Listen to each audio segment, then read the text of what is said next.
Pilgrims of the Murk was an up-and-coming dark fantasy TTRPG set in a macabre, apocalyptic Middle Ages where the world was ruined by the arrival of the Murk nightmare sacks that allowed horrors unimaginable from the dream world to enter. Now, within the Wakelands, only the Nightblood Pilgrims can stop them, but at a great cost. Now, the RPG that was, is, and I wanted to take some time today to go through it, because it's just released for purchase, shipping after December though, heads up to anybody interested. All the information today I got from the Murk Quick Starter Booklet, which is available on HollowPress on the Murk page, so check it out, download it for yourself as well, but here's a quick overview of some of what I found. So let us enter into the cataclysmic realms of the Murk But first, we need to talk about the Wakelands. The Wakelands represent the last bastion of humanity, which was laid waste with the arrival of these domes. Mankind survivors formed chapters under the Holy Order of the Vesper, a cult with great power and faith in the Deepest One. The Nightmare Blood Pilgrims, humans who can cross the thresholds between the domes, entering them, must explore the Nightmare Lands, an abstraction of the real world, by assuming a dream form. Brotherhoods, groups of pilgrims, are sent to recover rare resources from beyond the threshold, these resources including umbranium or amygdala. Amygdalia? But in order to do so, the pilgrims must face great horrors in their quest to recover these artifacts and protect the Order as traitors and sleepwalkers wander the lands, serving themselves and the sentient nightmares that move throughout the cosmic realm as terrors incarnate. Only the Nightbloods may harness their fears as weapons, enter the Murk and defeat the evils that lie within. So, quick pause here, but can confirm we got a goddamn Bloodborne TTRPG, gang. Hell yes! I am pretty pumped. You know, I don't mind. Nightbloods, sign me up, sir. I'm in. Put me in the nightmare. Next, the basic rules. Before we get deeper, let's do the rules quickly. This is an extremely surface level overview, so please do read the book if you can, but otherwise, players take on the role of Nightblood Pilgrims, tasked to seek out and explore the world for oniric matters. Another way of saying dream matter, like matter as a substance. The game master is known as the Shadow and acts as referee for the player's journey. The system is based on a variation of Blades in the Dark called Forged in the Dark. One I myself am not familiar with either variation. So for those of you who are, apologies. Dice-wise, it's got your D6s with some D8s and D12s for good measure. And a D4 that the Shadow GM never rolls, which is intriguing as it corresponds to a threat level. The D4 is to visually indicate to players the level of danger they are in, with the lowest being safe and the highest being prepare to get turned inside out. Rolls are done with a variety of dice types, and the single highest result being the one used, 4 being a partial success and 9 being critical. The threat level also dictates how many repercussions may come as a result of failing or performing actions in a current location. Things like complications, escalating threats, or damage. It seems that the threat level actually gives the Shadow GM the ability to invoke these conditions as long as it doesn't prevent players achieving a goal they wish to perform. So when you see the threat is 3, you as players know one of you could suffer serious harm, not just from encounters but events happening. It's an interesting system and an idea. Incubation is the one that I'm drawn to the most. The corruption of existing in the Nightmare Lands that changes and warps a player the more they are exposed to it. As they lose humanity, they mutate, which Murk has a system for, which is sick as hell. There are 4 levels of incubation, and the corruption is sped up by using powers of desire. When pilgrims use desire instead of fear, which I'll sort of touch on later, 2 elements that lend power to the pilgrims in the nightmare, it allows them to bend dream matter to their will, but at the cost of this corruption, this incubation.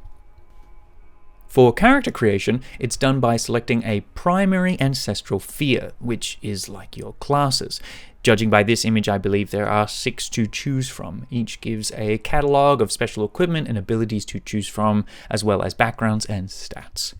The Quick Start Guide only has the Champion of Defeat, but a great example of how the abilities in the game work are found here. In my last video about Murkdome, I mentioned how it was described by the creators as a narrative-driven system, and the abilities here really reflect that. The Fear of Defeat champion's ability, Bulwark, for instance, says you can snatch narrative authority from the GM and narrate how you protect an ally without a roll 2 times the mission. That's some serious power.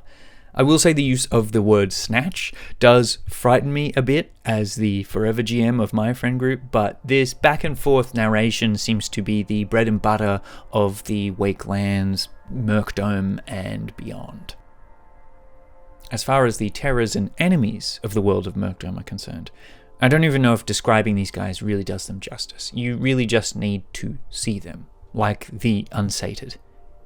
Jesus, like, wow, look at that Silent Hill 2 majesty. There are raiders, monstrous beings, and, of course, Lords of Fear. These Lords of Fear embody that which denotes the fear they represent. So, let's take, for instance, Torwheel the Cleaver. The skeleton of a spectral suit of armor silhouetted against a ruin, a broken sword in hand. Once a legendary hero who suffered catastrophic failures, and in facing him, pilgrims feel a great sense of uselessness and futility. Something interesting to note here is the weakness is not a stat or condition, it's actually something narrative, though it doesn't expressly say how utilizing the weakness manifests mechanically, whereas this feeling of uselessness and futility is also probably got some mechanical notations, but these are all probably at the GM's discretion. Torwheel's weakness is hope against defeat and never giving up. So the more players face the fight head-on without surrender, the weaker he becomes. This fact probably unknown to players in the game at first encounter. It's a super interesting idea, and I like how much leeway it gives the GMs and also players to sort of interpret it. There are different ways to sort of invoke hope. Yeah, so interested to see what the other Dome Lords are like and what their sort of whole deals are.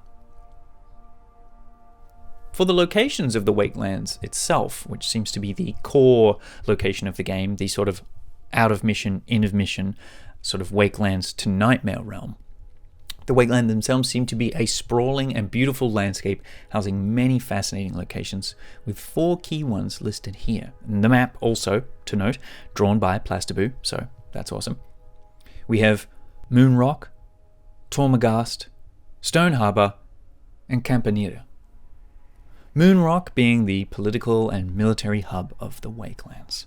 Emperor Kyle Arcanor, which, honestly, Emperor Kyle is such a funny kind of title. I actually prefer that in this setting, you know, this nightmare world, referring to Emperor Kyle.